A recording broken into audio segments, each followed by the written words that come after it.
Aristeguinoticias.com y Enrique Dussel presentan 2020, la pandemia.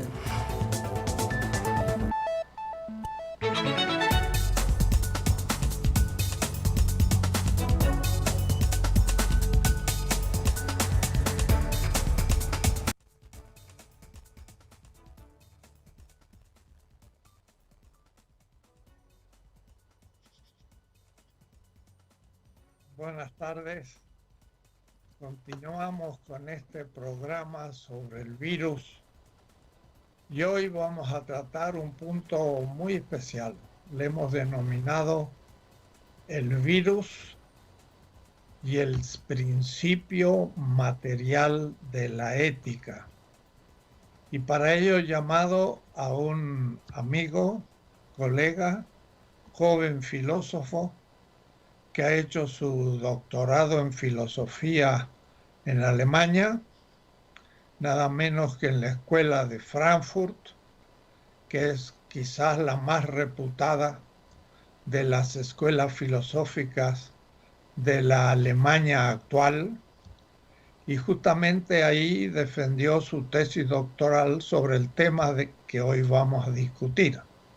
Se trata del colega Jorge Zúñiga, que si a usted le pasa, se puede presentar cortamente. ¿Qué tal, doctor? ¿Qué tal, doctor? Buenas tardes. Muchas gracias por la invitación. Y bueno, además de ser doctor en la institución que usted indicó, soy también profesor de la Facultad de Filosofía y Letras. Y pues mis áreas de especialización es filosofía práctica, y de forma específica he trabajado, mis publicaciones se han orientado mucho a filosofía política y filosofía social. Y bueno, justamente hoy nos encontramos para hablar justamente del principio material de la vida, que yo creo que por la situación actual es necesario recurrir una y otra vez a este principio, ¿no? Que pues dentro de las teorías contemporáneas filosóficas parece que ha quedado como un poco desplazado, y ahora viene un resurgimiento, ¿no? Un poco para más o menos indicar por dónde orientaremos la plática. Sí, Jorge, justamente quiero situar el tema un poco para darte la palabra. En la ética, claro, se habla hoy mucho y es importante que la política exige que haya políticos de nuevo tipo con una formación y un ejercicio de la ética. Vemos que brilla por su ausencia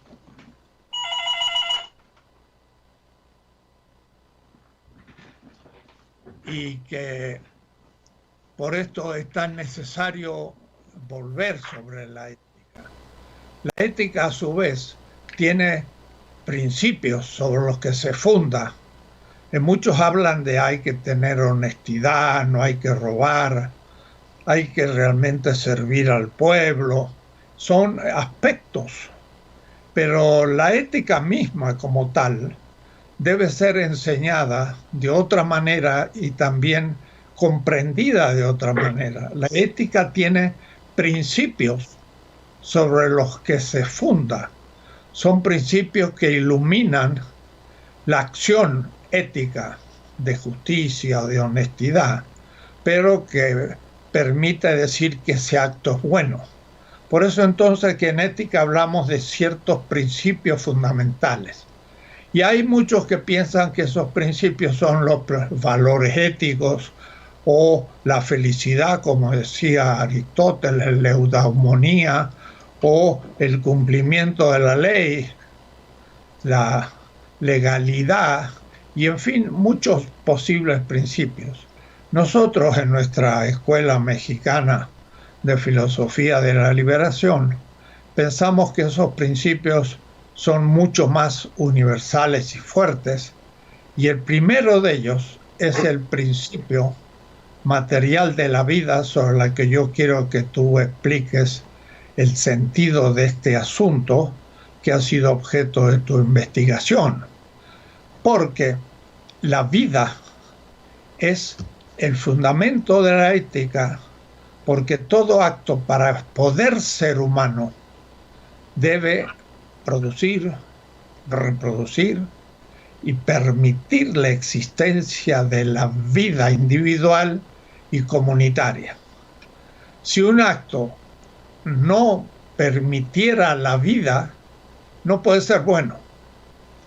Y esto es punto de partida de toda la ética. Ahora, esa manera de formular la cuestión no ha sido fácilmente aprobada por las escuelas éticas de la academia, más prácticamente no hay ninguna escuela que la justifique. Han Jonas y algunos otros autores lo han propuesto, pero nosotros lo hemos afirmado del primer día. Y ahora el virus nos muestra justamente como al fin la política, la economía, el arte, todo se funda en el hecho simple, obvio, irrefutable de tener que ser vivos, porque si nos morimos se acabó todo. Y el virus pone en cuestión la vida, y como pone en cuestión la vida, pone en cuestión todo. Y esa es la situación que nos encontramos. Tenemos que guardar ahora cuidado, dejando las obligaciones cotidianas y algunos a riesgo de su propia vida, porque no pueden ganar un salario y ponen su vida a riesgo por el hambre. Pero en fin, son contradicciones también por la afirmación de la vida. Entonces, una ética que se funda en la vida es hoy realmente una ética con sentido y se está probando en los hechos que hay que formularla, fundamentarla y enseñarla. Te dejo a ti, Jorge, que argumentes por qué este principio material, y habría que explicar un poco por qué material de la vida, es el principio rector de la ética. Sí, yo creo que usted ha hecho una buena introducción sobre la necesidad, bueno, de la situación actual en la cual estamos y que nos coloca justamente en un momento en el cual la misma vida del ser humano está siendo o está puesta en peligro, ¿no? Por un virus, ¿no? También consecuencia, este virus o una de las consecuencias negativas de nuestra propia civilización. Eso por una parte, y me parece que es necesario o la situación actual nos exige pensar en esta cuestión de la vida, ¿no? Como usted ha indicado, se han dado diferentes debates filosóficos con respecto a la fundamentación y a la indagación sobre cuáles son los criterios para actuar de forma ética, ¿no? Y justamente el criterio de la vida ha sido muy debatido, ¿no? Porque evidentemente tiene que ver con problemáticas filosóficas que hay detrás de estos debates, ¿no? Como por ejemplo no incurrir en ciertos naturalismos, por ejemplo, no incurrir en ciertos determinismos, no incurrir en ciertos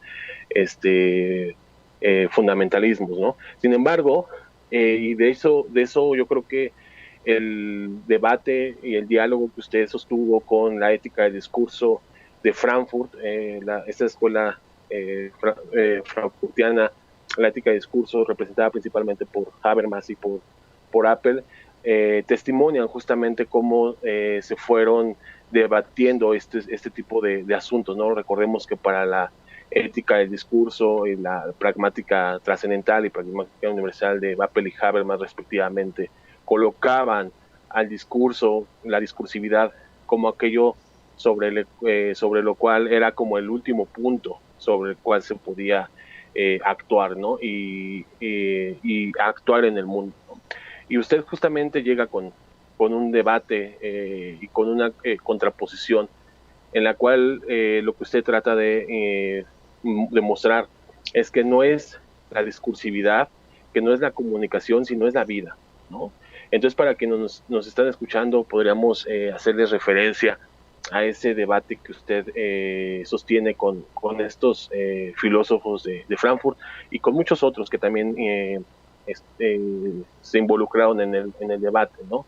Como el doctor Francis Kelamer o como el doctor Raúl Fornet de Betancourt y muchos otros que algunos también colegas y filósofos de Estados Unidos que también se involucraron en esto. Entonces,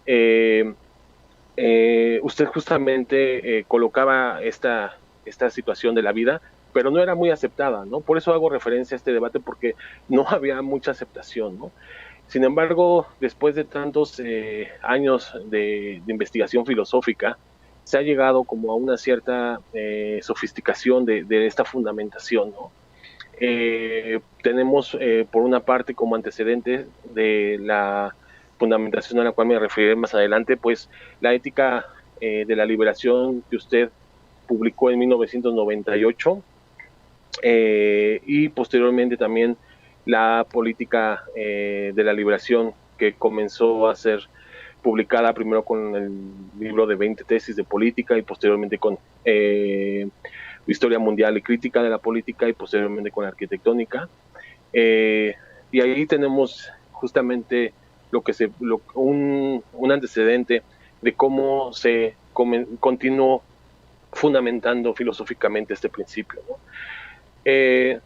Sin embargo, había algunos problemas filosóficos que había que resolver, ¿no? Y uno de estos problemas era el que usted ya señaló, es el de cómo se podíamos fundamentar de una forma más objetiva este principio de la material de la vida y de una forma que fuera prácticamente incuestionable, ¿no?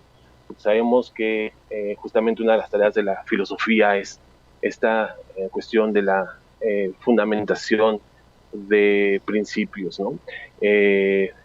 Entonces, a partir de allí, parte de las investigaciones recientes que hemos realizado es encontrar esta fundamentación a partir de la formulación de principios de imposibilidad. ¿Qué significa un principio de imposibilidad? Un principio de imposibilidad es un enunciado que explicita limitaciones de la realidad empírica, de la realidad social, la realidad que vivimos, ¿no?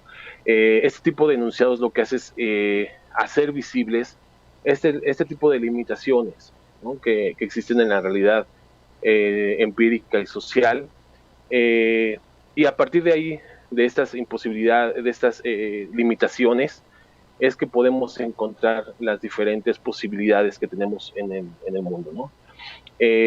Justamente el principio de imposibilidad de la vida nos hace recordar, ¿no? O nos visibiliza el hecho de que somos sujetos finitos, ¿no? Somos sujetos finitos y que pues todas nuestras decisiones van a estar atravesadas por esta finitud del sujeto, ¿no? ¿Qué significa que somos finitos? Significa que somos sujetos limitados, ¿no? En cuanto a nuestras acciones, en cuanto a nuestros pensamientos. Entonces, de ahí la importancia de estos principios de imposibilidad. A su vez, ¿qué nos permiten estos principios de imposibilidades que visibilizan las limitaciones de nuestra vida cotidiana? Nos permite formular y fundamentar principios de la acción, principios prácticos, éticos, políticos, económicos, que complementan, ¿no? O que permiten colocar aquellos principios de la acción del ser humano, ¿no? Entonces, para continuar con esto, habría que enunciar la formulación del principio de imposibilidad de la vida, como lo he expresado en algunas otras investigaciones. La formulación, la primera formulación con la cual se podría expresar este principio de imposibilidad sería la siguiente enunciación: ninguna realidad práctica es posible sin la vida del ser humano y la naturaleza, ¿no? Este es un enunciado apodíctico y universal, ¿no? Eso fue una formulación que expresé en algunas publicaciones del 2017 y un año después pude hacer otra formulación que complementara esta primera, que también ha salido publicado en otras publicaciones, en otros escritos, que de reciente aparición. Y esta segunda enunciación sería de la siguiente forma: cualquier realidad humana que nos representemos presupone la vida del ser humano y la naturaleza, ¿no? Para la gente que nos está viendo, pues le parecería obvio que esto es muy obvio, ¿no? Sin embargo, justamente ese es el problema, ¿no? El problema teórico, el problema práctico es que esto no es obvio, ¿no? Y no lo es sobre todo para ciertas ideologías que, más allá de justificar el desarrollo, el crecimiento, el desenvolvimiento de la vida del ser humano y la naturaleza, justifican incluso lo contrario, ¿no? Ese caso, por ejemplo, del neoliberalismo, ¿no? O de por ejemplo, un teórico como Hayek, ¿no? Que es uno de los precursores del neoliberalismo, que incluso justifica la muerte de algunos para la sobrevivencia de otros, ¿no? Entonces, esto pareciera para la gente que nos está viendo que es muy obvio, ¿no? Pero no lo es, no lo es. Y en cómo vemos o en dónde podemos ejemplificar que esto no es tan obvio como pareciera que lo es, ¿no? Pues justamente yo creo que a partir de las estrategias de privatizaciones y de expansión del libre mercado, por ejemplo, ¿no? Estamos ahorita, para los que nos están viendo, estamos en México, y justamente México ha sido uno de los países en donde se ha introducido el pensamiento y las estrategias neoliberales de una forma agresiva, ¿no? Para no dar muchos ejemplos, podríamos recordar, por ejemplo, el caso del proyecto de la construcción del aeropuerto en la zona del lago de Texcoco, ¿no? Era un proyecto que justamente iba a tener un impacto mayúsculo, ¿no? Ecológico, principalmente para la zona metropolitana, la zona centro del país, ¿no? El lago de Texcoco es una zona que abastece agua a esta zona con una densidad poblacional muy, muy fuerte, muy amplia, y aún así había persistencia de querer ahí colocar un nuevo aeropuerto, ¿no? Un megaproyecto, ¿no? Bueno, justamente aquí esta situación ejemplifica ese choque de criterios de la decisión pública, ¿no? Por una parte, se coloca la vida del ser humano, la vida de la naturaleza, y por otra, la vida de la ganancia, ¿no? O las ganancias, ¿no? La acumulación de capital. Entonces, justamente lo que ha hecho el neoliberalismo es colocar el criterio de la ganancia y el criterio de la acumulación de capital por encima de la vida del ser humano. Y ese es justamente, y ese es uno de los problemas que ha causado la situación en la cual estamos, ¿no? Y que de hecho ya estábamos desde tiempo atrás, ¿no? Ya tenemos varios décadas con desigualdad impresionante, con problemas de pobreza extrema, ¿no? Pero el virus lo que viene es a profundizar esos problemas, esa crisis que el neoliberalismo y las estrategias de privatización y de libre mercado habían generado. Entonces, tenemos aquí estos dos criterios ejemplificado en el caso de la construcción del aeropuerto en la zona del lago de Texcoco, de cómo se colocan estos dos criterios, ¿no? Para ejemplificarle al público que nos está viendo que aun cuando lo que estábamos diciendo del principio de imposibilidad, con estas dos enunciaciones que hice referencia, parecieran obvias, no lo son en los términos prácticos y en términos de organización social y política, ¿no? De una comunidad. Entonces, frente a esta disyuntiva que estaba colocando del capital y la vida del ser humano y la naturaleza, habrá quienes piensen que se pueden articular ambos criterios y no contraponerlos, ¿no? Sin embargo, y aquí viene me parece una de las fortalezas de esto que hemos logrado en esta fundamentación del principio material. Sin embargo, en la lógica que estamos planteando, esta disyuntiva está resuelta por el principio de imposibilidad que hemos enunciado anteriormente, ya que el capital tampoco es posible sin el ser humano y la naturaleza, ¿no? Y aquí, entonces aquí resolvemos esto que pareciera una disyuntiva, lo resolvemos a través del principio de imposibilidad, ¿no? Tampoco la realidad del capital podría ser posible sin el ser humano y la naturaleza. Por eso es que incluso, no obstante, el capitalista y de forma cínica, el neoliberal, piensa que sí es posible el capital sin el ser humano y la naturaleza, ¿no? Si no lo pensaran, no se hubieran jamás empeñado en la construcción de un aeropuerto sobre una de las zonas que abastece agua a la población, ¿no? Es en este punto cuando yo veo que el capitalismo deviene suicida, porque como diría Marx en el primer tomo, en el tomo 1 del Capital, este sistema económico, a la vez que produce y desarrolla la tecnología, socava la vida del ser humano y la naturaleza. Como lo expresa Marx, socava a la tierra y el trabajador, ¿no? Entonces, esto es lo preocupante, porque el capitalismo, al tener una hegemonía global, su dinámica suicida deviene en suicidio colectivo, ¿no? Y es justamente en la cuestión, en la situación en la cual en la cual estamos actualmente, ¿no? Y que de hecho ya varias teorías críticas, como la de usted, como la de Hinkelhammer, ¿no? Entre otros, han insistido sobre esta situación de que estamos en una especie de suicidio colectivo, ¿no? Entonces,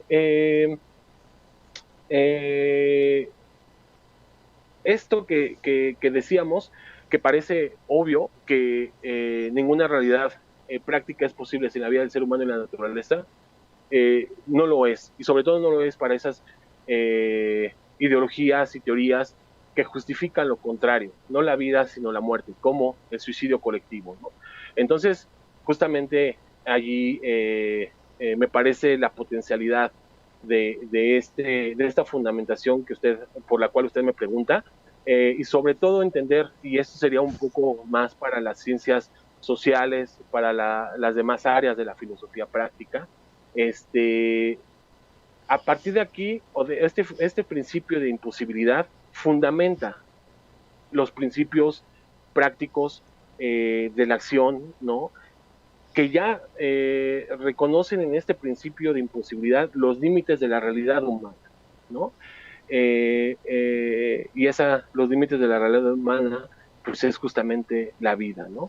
Entonces, esto puede ayudar, sin duda, y yo creo que eso necesitamos mucho para las ciencias sociales prácticas, para las ciencias sociales específicas, ¿no?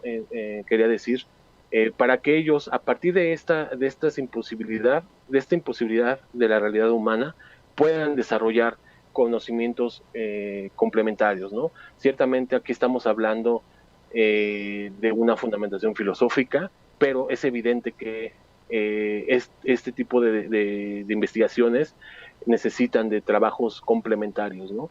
Que provengan de la política, que provengan de la economía, que vengan de los estudios sociales, que vengan de la ecología, etcétera, ¿no?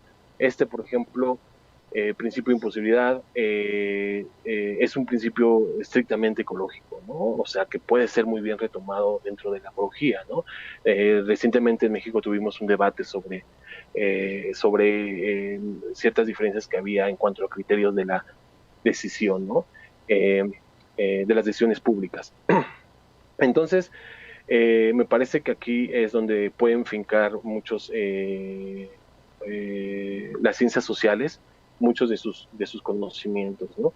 Y me parece que justamente esto lo veníamos desarrollando previo a lo de la pandemia. Como decía, esto primero salió en la tesis de doctorado, posteriormente hice algunas publicaciones en inglés y en español sobre algunos resultados de la tesis, y justamente esto lo veníamos diciendo desde 2017, ¿no? Y bueno, la situación actual creo que exige un poco poner atención a este tema, y de alguna forma pues la misma situación nos está dando la razón en muchos asuntos, en muchos aspectos que parecían que antes eran muy debatidos, ¿no? O controvertidos, ¿no? Y bueno, evidentemente estamos hablando, para terminar y regresarle la palabra a usted, doctor, estamos hablando ciertamente un poco, para el público, estamos hablando un poco de ciertos debates filosóficos, ciertos debates filosóficos, pero como lo traté de explicar, esto también se ve muy presente en las decisiones cotidianas y en la política cotidiana, ¿no? Entonces, no hay que pensar que esto es un tema muy alejado de nuestra realidad cotidiana. Por el contrario, es un tema muy fundamental hoy en día, ¿no? Muy bien, hacemos un corte y enseguida empezamos la segunda etapa.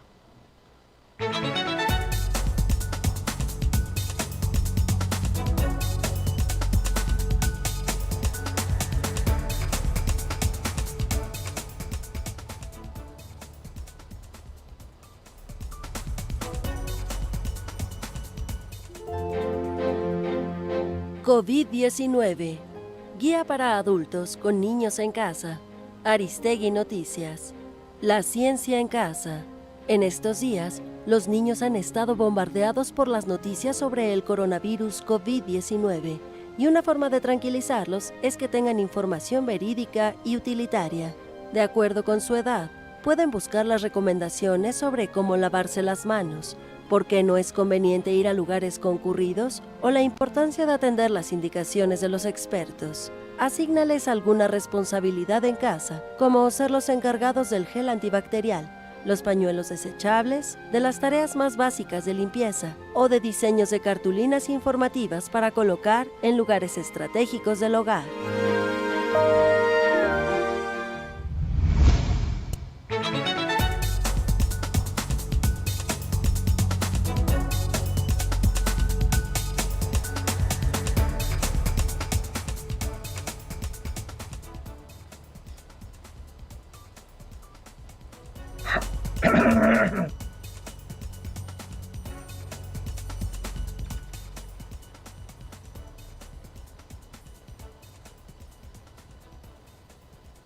Sí, Jorge Zúñiga nos ha expuesto un poco el tema de cómo él usa el principio de imposibilidad para fundamentar la ética.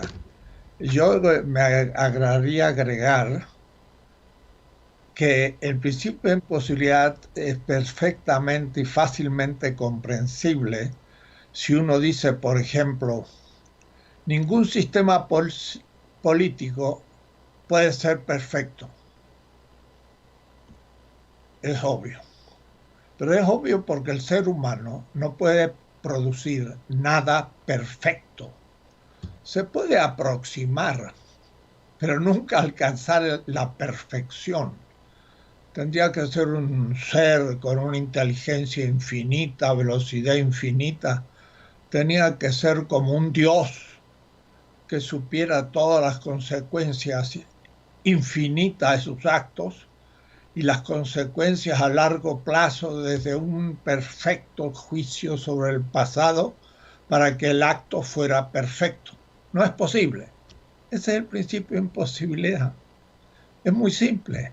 Ningún acto humano puede ser perfecto, y si no lo es, entonces ahí empezamos a sacar muchas consecuencias. Y entonces no es posible que haya un ser humano que no sea vivo. Es obvio. Me dirá alguno, es de perogrullo. Bueno, pero entonces quiere decir que ningún acto humano debe imposibilitar la vida porque es la condición absoluta de todos los otros actos.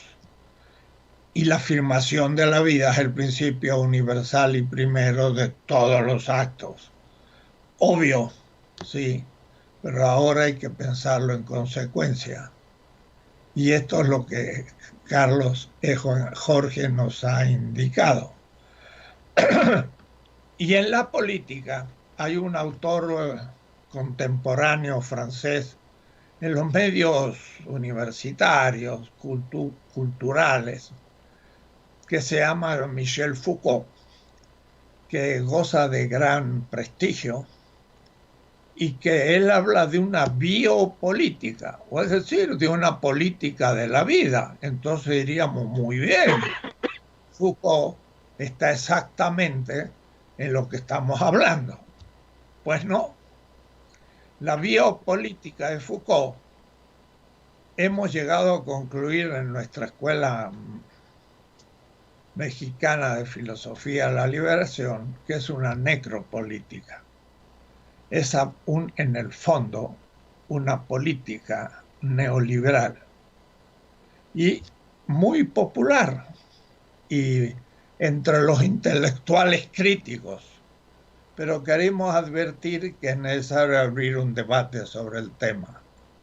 Foucault no es la expresión de una biopolítica, eso es algo muy distinto y lo estamos enunciando en obras que a su vez deberían formar parte del equipamiento intelectual de nuestros políticos, porque necesitamos de una biopolítica. Lo que tenemos en cambio es una política corrupta, una política del enriquecimiento y una política muchas veces que no piense en los más pobres. Y eso, por desgracia, en un partido político mayoritario, bombardeado desde fuera por un instituto electoral que no le deja vivir ni cumplir con sus fines. Y entonces se achaca toda la culpa al partido, pero se olvida la causa. Hay que cambiar la ley electoral. Pero ese es otro tema. Jorge nos hablará de la posible crítica que se está formulando ante Michel de Foucault. Te doy la palabra, Jorge. Sí, muchísimas gracias, doctor. Bien, me parece que como un primer saque, lo que usted comentó es muy bueno, sobre todo para quienes nos están escuchando, pensarían que cómo puede ser que el neoliberalismo con Foucault, ¿no? Incluso más aún, ¿no? Para muchos será muy extraño haber escuchado lo que usted comentaba de que Foucault tenía una biopolítica neoliberal, o al menos vincularlo con esta ideología económica, ¿no? Puede sonar muy fuerte, ¿no? Sobre todo porque hay un ambiente actual muy pro-Foucaultiano, ¿no? Muy benevolente con Foucault, pero hemos encontrado en investigaciones recientes que hemos realizado, en particular yo, sobre la biopolítica y Foucault, nos encontramos con cosas que no se dicen de Michel Foucault, no se plantean de Foucault, y más aún, no se piensa, no hay como una negación a creer que Foucault dijo eso, ¿no? Bien, para que nos puedan escuchar, entender nuestro punto, lo que nos escuchan, me iré un poco cómo va desarrollando Foucault esta idea de biopolítica, ¿no? Y cómo es que a partir de biopolítica llega él a una empatía con el neoliberalismo, ¿no? El término de biopolítica y biopoder fue expresado por Foucault principalmente desde La voluntad de saber, que es el primer tomo de historia de la sexualidad, publicado en los 70s y traducido incluso al español también muy reciente después de su publicación en francés. Y desde entonces La voluntad de saber ha sido una obra referente de Michel Foucault, y ahí justamente Michel Foucault expresa estas ideas de biopolítica y biopoder. De hecho, en los 90s ya había algunos autores que discutían con estos conceptos, como por ejemplo, ahorita pensando de forma inmediata, se me viene a la mente el discurso filosófico de la modernidad de Habermas, por ejemplo, que es de los 90s. Ahí encontramos tres capítulos sobre Foucault, y justamente Habermas ahí retoma este concepto de biopoder y biopolítica de historia de la sexualidad, ¿no? Pero hoy en día, y desde unos 10, 15 años para acá, ha habido una nueva ola de hablar sobre la biopolítica, y un resurgimiento, me parece, un renacimiento de Michel Foucault y estos temas. Me parece que hay dos razones por las cuales se ha puesto en la esfera de la discusión pública, sobre todo en aquellos que concernientes o pertenecientes a los círculos filosóficos, a los círculos de estudios culturales, a los estudios sociológicos principalmente, aunque no exclusivamente. Me parece que hay dos factores. Por una parte, una oleada neofoucaultiana de autores que han tenido una amplia difusión, ¿no? Por ejemplo, entre ellos podremos nombrar a Judith Butler, podemos nombrar a Byung-Chul Han, evidentemente a los italianos Roberto Espósito y Giorgio Agamben, el mismo, el politólogo camerunés, que hoy en día el término de necropolítica se ha puesto un poco en moda por su ensayo famoso de necropolítica, quien también tiene una influencia fuerte de Foucault. Y son autores que tienen una amplia difusión y son neofoucaultianos, ¿no? Entonces, de alguna forma, esa es una razón por la cual creo yo que se ha puesto nuevamente este renacimiento de Foucault en la mesa de discusión. Por otra parte, también habría que decir que se comenzaron a publicar a partir del 2000 en Francia los cursos de Michel Foucault en el Collège de France, ¿no? Durante el tiempo que él fue catedrático. Y entonces se comenzaron a publicar sus cursos con ediciones cuidadas, ¿no? Y posteriormente del francés comenzaron a publicarse en otros idiomas, ¿no? Como es pues el caso castellano, ¿no? Que en la última década se han estado publicando casi todos sus cursos, ¿no? Aunque probablemente de estos cursos el que más se conozca es el de hermenéutica del sujeto. Entonces, ¿qué tenemos? Este es un segundo factor por lo cual considero que Foucault está de nuevo en el debate, ¿no?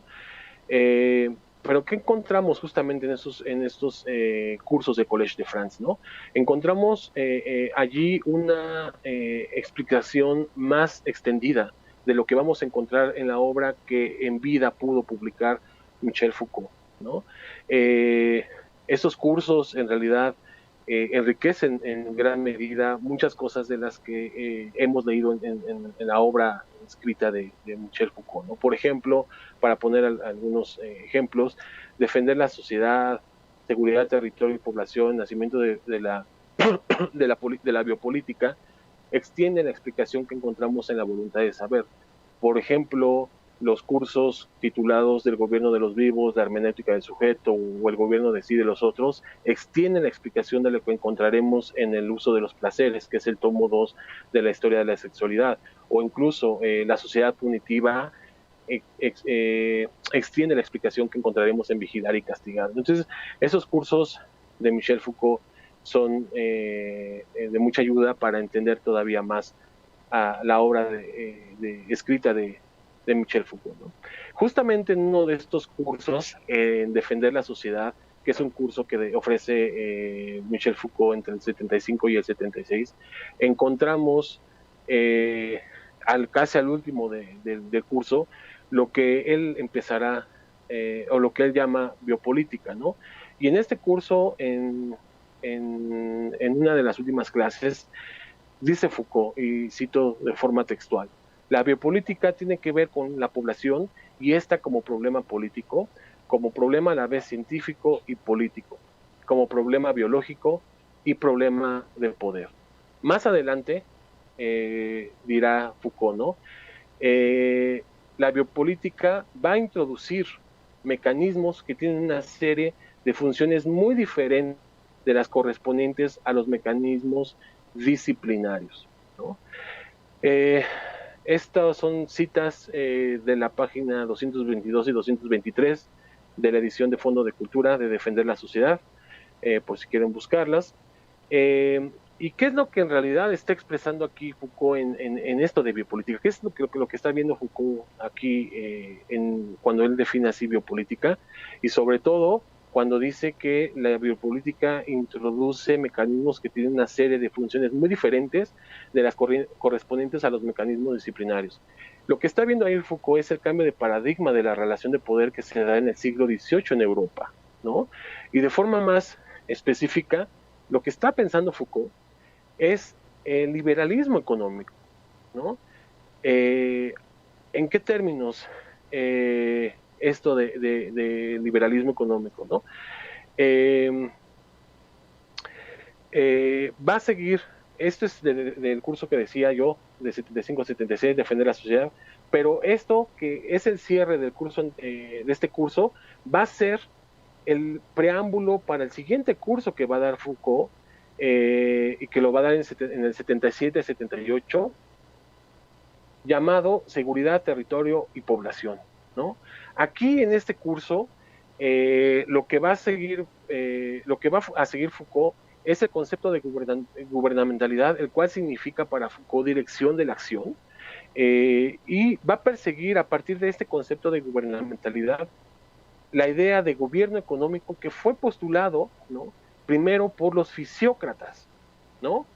Entonces, hay algo que le va, lo que se da cuenta Foucault, y lo va a expresar en este curso que hago referencia, Seguridad, Territorio y Población.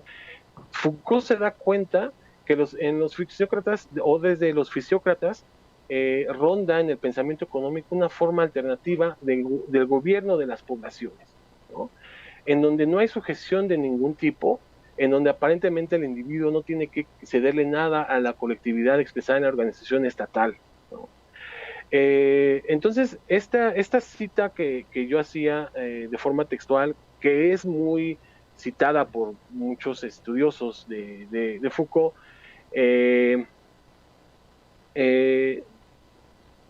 es justamente lo que va a abrir ahí esas citas están expresando de alguna forma el interés que va a tener Foucault en sus siguientes cursos, tanto en Seguridad, Territorio y Población como en Nacimiento de Biopolítica, y va a ser justamente esta idea de gobierno económico que postulan los fisiócratas. Lo que va a hacer Foucault en Seguridad, Territorio y Población es seguir esta idea de gobierno económico, y posteriormente no es casual que Foucault llegue en el curso posterior, llamado Nacimiento de la Biopolítica, al neoliberalismo, ¿no?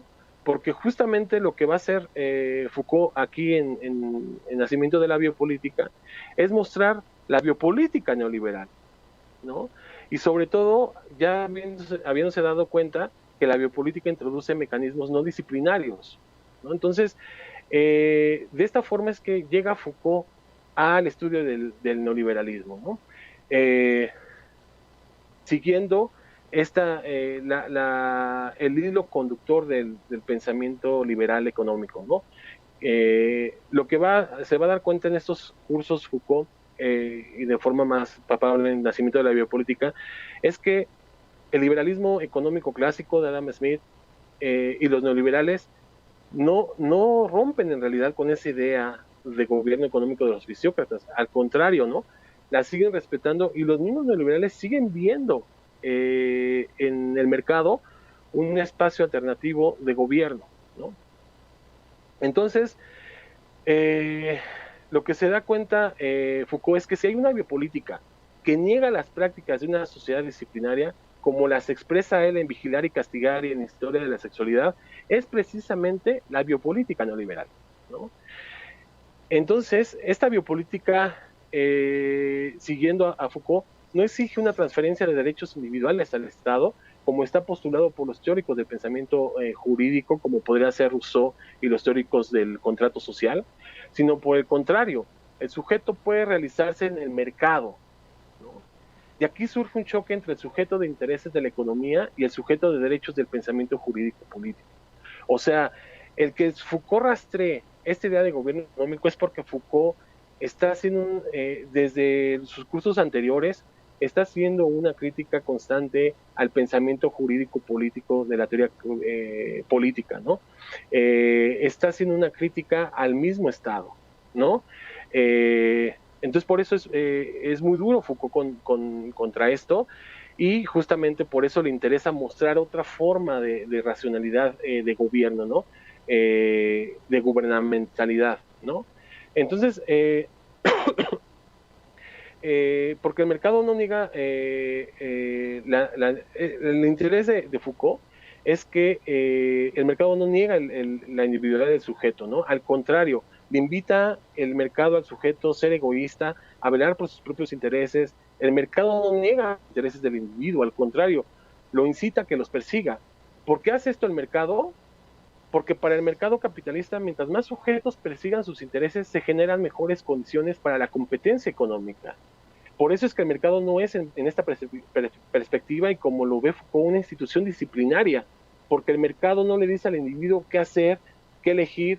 Por el contrario, el mercado afirma que es el propio individuo, entendido como consumidor, quien mejor sabe lo que él quiere, y aquello que quiera, lo encontrará siempre en el mercado. De esto se daba cuenta Foucault, y son estas prácticas no disciplinarias lo que llama su atención del pensamiento neoliberal, el cual postula al mercado como espacio de gobierno alternativo al Estado. Pero de esta forma de Foucault de ver el neoliberalismo no es gratuita. Lo que él está viendo en la sociedad neoliberal es una alternativa a la sociedad disciplinaria. Y aquí es justamente, yo creo que lo escandaloso un poco sobre un autor que se considera muy crítico, que se considera muy de vanguardia, que en realidad, si bien podemos reconocer su esfuerzo por esa crítica a la sociedad disciplinaria, también tenemos que reconocer que termina encantándose por el pensamiento neoliberal que postula prácticas no disciplinarias a través del mercado como un espacio alternativo de gobierno diferente a la del Estado, ¿no?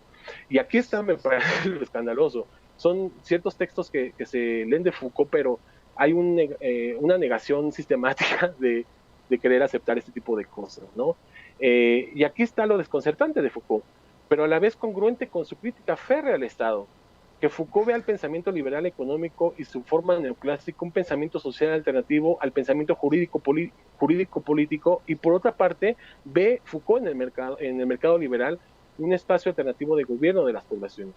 No necesitamos más Estado, diría Foucault, sino más mercado, pero no cualquier mercado, ¿no? Porque el mercado que le interesa a Foucault es el mercado libre, ¿no?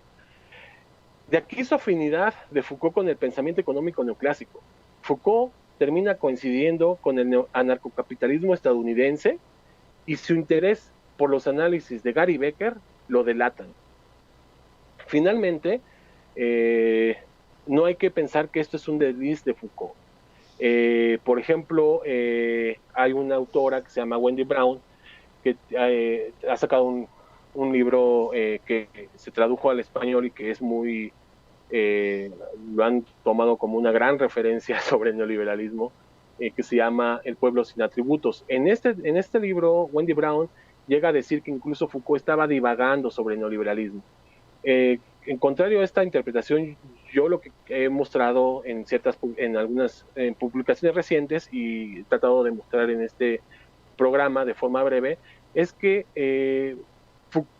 es consecuente que Foucault haya llegado al análisis de la biopolítica neoliberal, porque justamente eso viene desde defender la sociedad, de esta biopolítica que introduce mecanismos no disciplinarios, y posteriormente en seguridad, territorio y población va a seguir la idea de gobierno económico de los fisiócratas. Entonces Foucault no divaga en el nacimiento de la biopolítica. O sea, Foucault es consciente de lo que está haciendo el nacimiento de la biopolítica, ¿no? Entonces yo no comparto con esa idea con esa interpretación de Wendy Brown, ¿no? Foucault era muy consciente de lo que estaba haciendo y es además congruente con todo su pensamiento. Por el contrario, ¿no?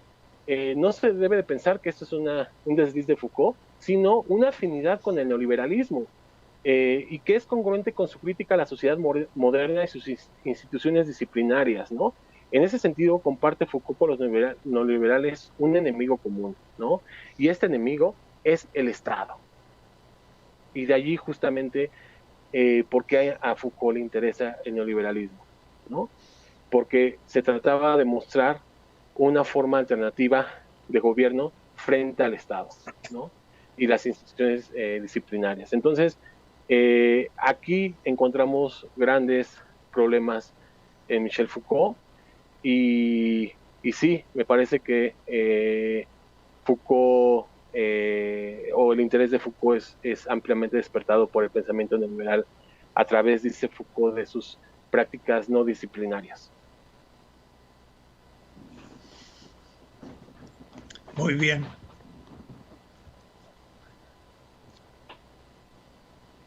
Hacemos un corte.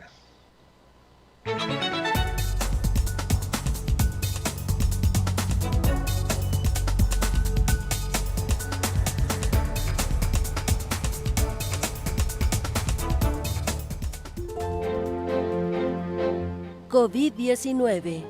Guía para adultos con niños en casa. Aristegui Noticias. Viva la creatividad.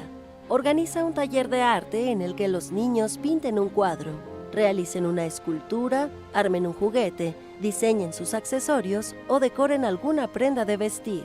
No hace falta comprar nada. Basta con los materiales escolares como crayolas, colores, marcadores, pinturas, pegamento, tijeras y cartulina. Además, es una oportunidad para reciclar botes, cajas, botones, ropa y demás. Todos a escena. Escriban una historia para representarla en la sala, con un escenario improvisado. La trama puede ser totalmente original o salida de un libro o una película. También pueden buscar en internet obras pequeñas para representar fácilmente. Incluso, una opción es abordar el tema del coronavirus y a través del diálogo expresar sus temores y dudas para que los mayores puedan apoyarlos. Y si no hay suficientes personas en casa, no te preocupes. Los muñecos pueden unirse como actores o como público.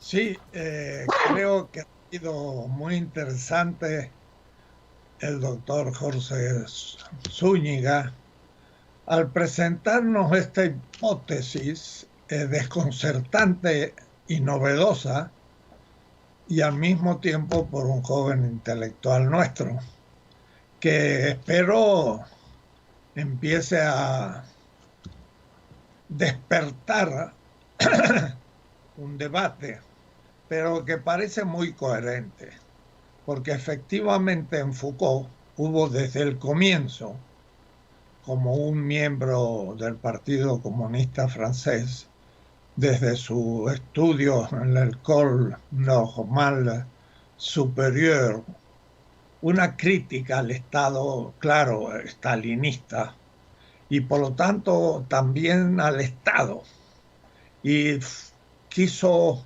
diseminar el poder para no dejarlo solo como ejercicio del poder del Estado.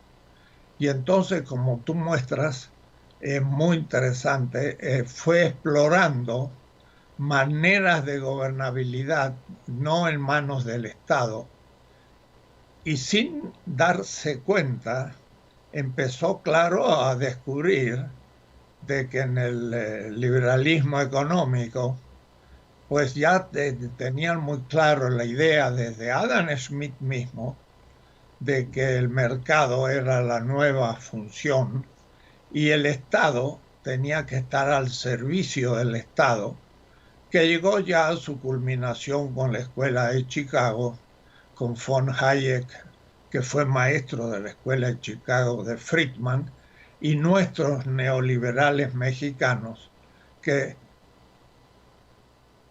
¿qué diría yo?, destruyeron al Estado y lo endeudaron de una manera que es por todos conocido.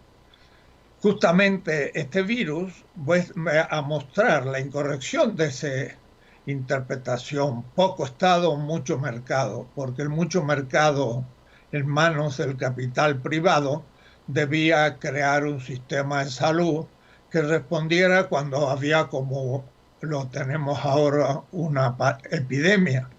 Pero la epidemia encontró que el Estado no tenía un buen sistema de salud y el capital privado no estaba dispuesto a servir a los enfermos, sino mediando un negocio que le permitiera ganancia, como es lo propio de la lógica del Estado. Y la pandemia ha demostrado el fracaso del neoliberalismo teórico y práctico. Y entonces aquella idea del debilitamiento del Estado del joven Foucault se fue continuando y fue descubriendo de manera propia, personal, indagatoria, no ortodoxa, la importancia de ciertos valores de ese Estado como gobernabilidad no estatal, pero sin darse cuenta, ha entrado en una tradición que después va a mostrar toda su potencialidad, ya mucho más fuerte y teórica en la posición de un Hayek, Friedman y realmente el neoliberalismo. Pero esto también muestra por qué el movimiento, el postmoderno, los postmodernos de Bátimo, de los postmodernos norteamericanos, de Lyotard, también dejaron de lado una interpretación, primero, crítica del mercado como la marxista y de fortalecimiento a un Estado popular, que era la otra posibilidad. Y entonces el movimiento postmoderno se manifestó también muy débil ante la realidad de la modernidad, dejó el marxismo de Estado de lado, no fortaleció la crítica al mercado y también debilitó al Estado hasta el Estado mínimo, como se presentó en nuestras posiciones.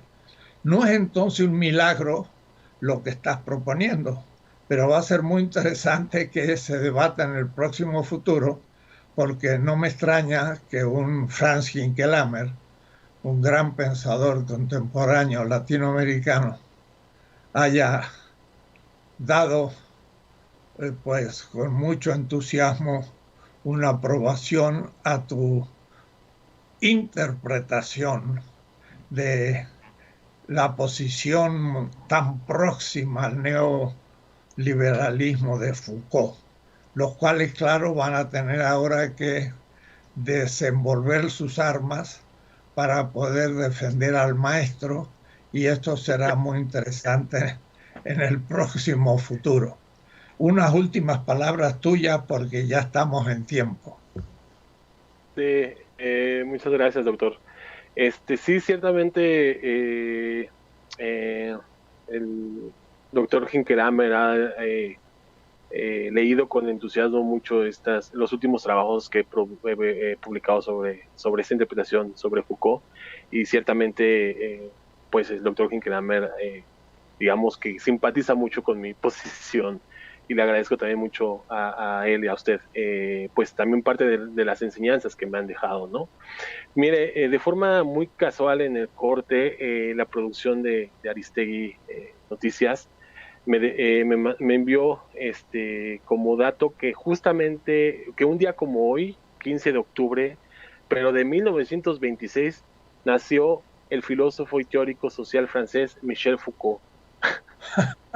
Así es que ahí le mandamos un regalito post-mortem a Foucault. Y como conclusión de la plática muy amena que tuvimos, y le agradezco nuevamente la invitación a usted, yo habría que decir que primeramente es desconcertante esta interpretación de Foucault, porque ciertamente a Foucault se le toma como un gran crítico del poder, ¿no? De las formas de poder, ¿no? En realidad su discurso contra el poder es muy atractivo, ¿no? Y ha tenido mucho éxito porque pues muchos están justamente contra el poder, ¿no? Y se lanza además Foucault de una forma muy férrea contra el Estado, ¿no? Entonces es desconcertante esta interpretación pensándolo desde un autor que se considera de vanguardia, muy crítico, ¿no? Sin embargo, pues justamente lo que he tratado de hacer es demostrar o de justificar esa interpretación, ¿no? Y esto exige a su vez también una revisión de Foucault, ¿no? De su crítica al poder, ¿no? O sea, no porque Foucault es un buen ejemplo de por qué no seas no del hecho de que puedes ser crítico del poder, puedes ser crítico del Estado, pero emparentarte con el conservadurismo neoliberal, ¿no? Y Foucault es justamente un ejemplo, ¿no? De cómo se puede ser crítico y a la vez emparente o simpatizar con otro tipo de pensamientos conservadores como el neoliberalismo, porque el neoliberalismo hay que recordar que es conservador, aunque se digan ser liberales, progresistas y lo que quieran, es conservador en la medida en que el neoliberalismo sigue viendo al mercado como la única realidad posible, ¿no? Y ahí viene el conservadurismo neoliberal. Esto lo demostró muy bien Franz Hincklhammer, ¿no? Lo ha demostrado muy bien Franz Hincklhammer desde los 80s, ¿no? Entonces, Foucault es el ejemplo de, puede ser muy crítico del Estado, puede ser muy crítico de las formas de dominación, pero terminarte emparentando con el conservadurismo, en este caso neoliberal, ¿no? Y bien, si lo podemos decir de una forma más abrupta, emparentándote con la derecha incluso, ¿no? Ahora bien, a partir de esta crítica a Foucault, para cerrar mi intervención, regresaría al principio de la vida, a la fundamentación del principio material de la vida, lo que yo he llamado principio de imposibilidad del sujeto viviente y la naturaleza.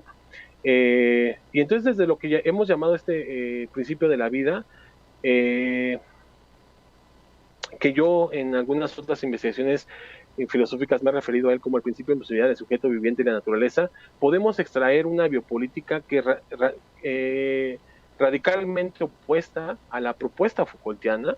No es en este sentido ni una biopolítica entendida como necropolítica, ni mucho menos una biopolítica neoliberal, como lo traté de explicar, sino como lo he denominado en unos escritos recientes publicados justamente para el tomo 3 de la política de la liberación, una biopolítica en estricto sentido, ¿no? ¿Qué significa una biopolítica en estricto sentido? Significa una biopolítica afirmativa de la vida del ser humano y de la naturaleza, que tiene como principio que ninguna realidad práctica es posible sin la vida del ser humano y la naturaleza, ¿no? Entonces, el principio de imposibilidad del sujeto viviente y la naturaleza nos permite pensar una biopolítica afirmativa de la vida, ¿no? Muy contrario a la posición de Foucault y de muchas otras posiciones contemporáneas sobre las cuales no pudimos entrar en este programa, pero que se tendrá que discutir posteriormente con Espósito, con Agamben y con demás, ¿no? Ahorita me parece que lo importante era sacar o hablar de biopolítica a partir de Foucault, ¿no? Entonces, me parece que en resumen, en conclusión, el principio de imposibilidad permite fundamentar esa otra biopolítica afirmativa de la vida en estricto sentido, ¿no? Biopolítica en estricto sentido, como yo la llamo. Bueno, muy bien, entonces por hoy hemos terminado esta sesión y continuamos el próximo jueves. Muchas gracias, doctor Jorge Zúñiga. Muchas gracias a usted por la invitación, doctor. aristeguinoticias.com y Enrique Dussel presentaron 2020, la pandemia.